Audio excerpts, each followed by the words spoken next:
ജീവനക്കാരില്ലാത്തതിനാൽ കോഴിക്കോട് കോർപ്പറേഷനിൽ ആരോഗ്യ പ്രതിരോധ പ്രവർത്തനങ്ങൾ താളം തെറ്റുന്നു. 26 ജൂനിയർ ഹെൽത്ത് ഇൻസ്പെക്ടർമാരുടെ പോസ്റ്റാണ് ഒഴിഞ്ഞുകിടക്കുന്നത്. 28 JHIമാർ മാത്രമാണ് നിലവിൽ ജോലി ചെയ്യുന്നത്.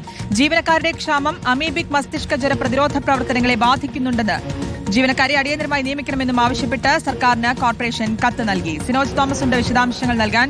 സിനോജ്, ഈ കോവിഡ് അതുപോലെ നിപ്പയൊക്കെ ഉണ്ടായിരുന്ന സമയത്ത് കൃത്യമായിട്ടുള്ള ഊർജിതമായിട്ടുള്ള ഒരു പ്രതിരോധ പ്രവർത്തനങ്ങളൊക്കെ നടന്നിട്ടുള്ള കോർപ്പറേഷനിലാണ് ഇങ്ങനെയൊരു ദുർഗതി ഉണ്ടായിരിക്കുന്നതെന്നാണ് മനസ്സിലാക്കുന്നത്. എന്താണ് യഥാർത്ഥത്തിൽ സംഭവിക്കുന്നത്? ഇതിനുവേണ്ട ഒരു നടപടി എടുക്കുന്നില്ല അല്ലേ? ശ്രുതി, അതായത് 54 JHമാരുടെ പോസ്റ്റാണ് കോഴിക്കോട് കോർപ്പറേഷനിലുള്ളത്.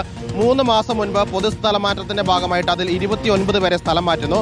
പകരമായി വന്നത് വെറും 3 ജീവനക്കാർ മാത്രമാണ്. നിലവിൽ ബാക്കി അവശേഷിക്കുന്നത് 28 ജീവനക്കാരാണ്. ഈ 28 ജീവനക്കാരെ വെച്ചുകൊണ്ടാണ് കോഴിക്കോട് കോർപ്പറേഷൻ 76 ഡിവിഷനുണ്ട്. ഈ ലക്ഷക്കണക്കിന് ആളുകളുള്ള കോർപ്പറേഷനിൽ ഈ വെറും 28 ജീവനക്കാരെ വെച്ചുകൊണ്ടാണ് ആരോഗ്യ പ്രവർത്തനങ്ങൾ, പ്രതിരോധ പ്രവർത്തനങ്ങൾ മുന്നോട്ട് കൊണ്ടുപോകുന്നത്. നിപ കാലത്ത് നമുക്കറിയാം, ലോകത്തിന് തന്നെ മാതൃകയാകുന്ന തരത്തിൽ വലിയ രീതിയിൽ പ്രശംസ പിടിച്ചു പറ്റിയ ഒരു ആരോഗ്യ വിഭാഗമാണ് കോഴിക്കോട് കോർപ്പറേഷൻ്റെത്.